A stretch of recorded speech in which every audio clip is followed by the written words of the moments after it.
Autumn 2025 arrives with the roar of economic warfare, not quiet calm. The world stands at a crossroads as the familiar rhythms of global commerce are disrupted by a new and unpredictable era.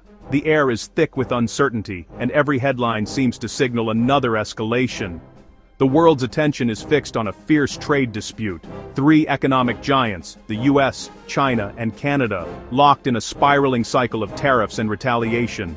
Each new policy announcement sends shockwaves through markets and boardrooms as leaders scramble to protect their interests. This isn't just a matter for economists. Factory workers in Windsor, who once took pride in their steady jobs, now face layoffs and shortened shifts as supply chains falter and costs rise. And canola farmers in Saskatchewan feel the impact daily, watching prices plummet and export markets close, their livelihoods hanging in the balance. Decades of stable, rules-based trade are unraveling before our eyes.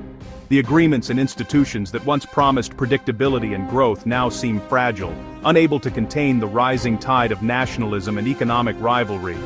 In their place, protectionism and fractured alliances are taking hold, as countries turn inward and old partnerships are tested like never before. The US, under President Trump, has reignited its trade war with China, imposing new tariffs and threatening even harsher measures. The rhetoric is fierce, and the stakes are higher than ever. And Canada, led by new Prime Minister Mark Carney, is caught in the crossfire, forced to navigate a treacherous path between its two largest trading partners, with little room to maneuver. Canada's prosperity, built on seamless trade with both the US and China, is under threat. The flow of goods that once powered the nation's economy now faces bottlenecks and uncertainty at every turn. For Canadians, the abstract language of tariffs means lost jobs, missed mortgage payments, and evaporating savings. Families worry about their futures, and communities brace for the ripple effects of a global conflict that feels all too close to home. This is more than a trade war. It's a test of Canada's resilience and unity in a volatile world. As uncertainty grows, Canadians must decide how to adapt, support one another, and chart a course through the storm. The latest escalation began with Washington's familiar playbook. On October 14, 2025, the US imposed new tariffs on Chinese goods, signaling the end of any trade truce. Canada, fearing it would become a backdoor for Chinese products, quickly matched US tariffs on steel, aluminum, and electric vehicles. The move was meant to protect North American industries and show solidarity with Washington, but aligning with the US came at a cost. Canada's own economy braced for blowback. The auto sector, already battered by US tariffs, now faced a new front as Canada imposed a 100% tariff on Chinese EVs. What began as a US-China dispute had now become Canada's problem, setting the stage for a direct clash with Beijing. Canada's new government, led by Mark Carney, entered office with a bold promise to take a tougher, more assertive stance in international trade disputes. The message was clear: Canada would no longer play the quiet partner, but instead would stand up for its own interests on the global stage, even if it meant ruffling a few feathers. Carney, a seasoned economist with years of experience at the Bank of England and the Bank of Canada, was elected specifically to push back against rising US protectionism.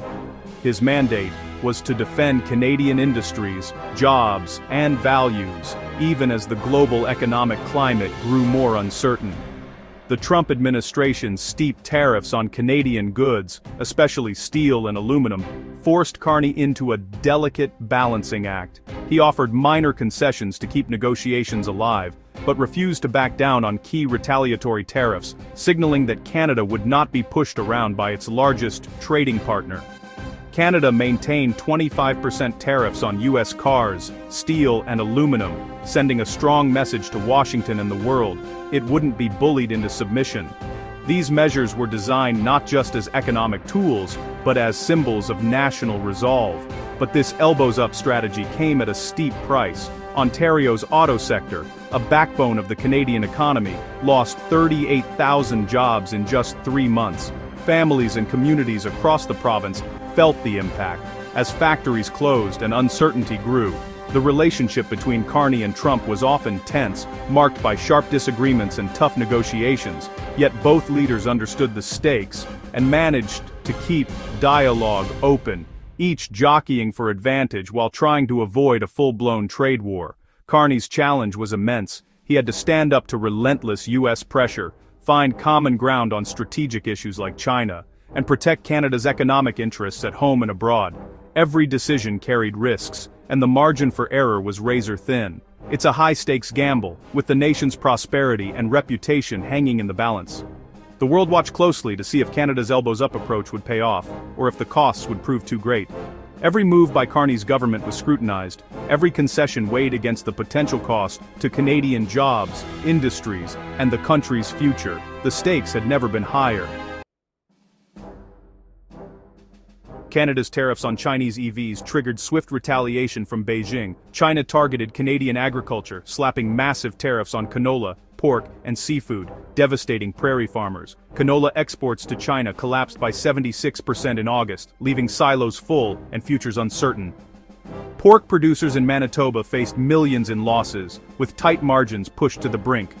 Beijing's message was clear. Canada's trade policies have consequences. The pain was immediate and widespread, turning a distant policy decision into a crisis for rural communities. China's strategy exposed Canada's regional vulnerabilities, pitting prairie interests against national policy.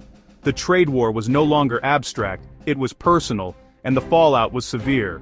The government now faced a two-front battle, with livelihoods and political unity at stake. The tariff war has deepened Canada's regional divides. In Ontario, the 100% tariff on Chinese EVs was welcomed as a lifeline for the auto industry, protecting jobs and future investments. For prairie farmers, it was a reckless move that invited devastating Chinese retaliation. Manitoba Premier Wab Kinew and other prairie leaders demanded Ottawa scrap the EV tariff to save agriculture. The Carney government is caught between Ontario's industrial might and the prairie's agricultural backbone. Each region sees the other's pain as the price for its own survival.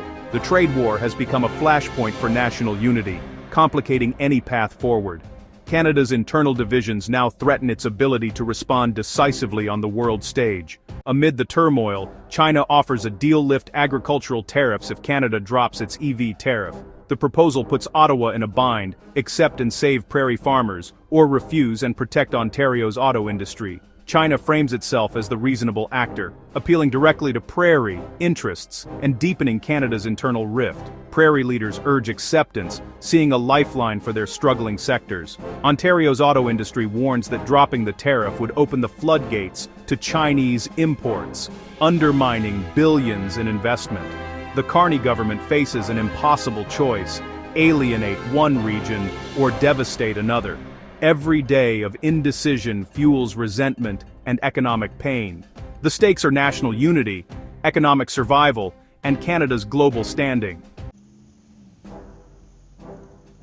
Canada stands at a crossroads, facing decisions that will echo for generations to come. The world is changing rapidly, and the choices made today will shape the nation's prosperity, security, and influence for decades. Its next moves are not just about economic growth or political alliances. They will determine how Canada adapts to a shifting global landscape and whether it can continue to thrive amid uncertainty. The global trading order is being rewritten, with new rules, new players, and new risks emerging every day. Should Canada double down on North American unity, strengthening its ties with the United States and Mexico, even if it means risking its long-standing economic relationship with China? Or should it attempt to strike a precarious balance between competing superpowers, walking a diplomatic tightrope as global tensions rise? The upcoming USMCA review looms large, offering a rare opportunity to formalize a continental strategy, one that could bring stability, but also new challenges. Embracing this path could deepen Canada's dependence on the US, making it more vulnerable to American policy shifts and economic pressures. A fortress North America might protect some industries, but it could also mean long-term pain for sectors reliant on Chinese markets and a loss of economic sovereignty that Canadians have long valued. Around the globe, nations are fracturing into rival trading blocs, redrawing alliances and forging new partnerships, often at the expense of old friends. Canada's traditional middle path, balancing east and west, north and south, is vanishing, leaving the country at a pivotal moment. The decisions made now will define Canada's place in a new era of global commerce. The price of canola, the fate of an auto plant, or the future of a small business are just the beginning, ripples that will touch every community, every family, and every generation. In this uncertain world, Canada's future truly is on the line, and the choices made today will shape the nation for years to come.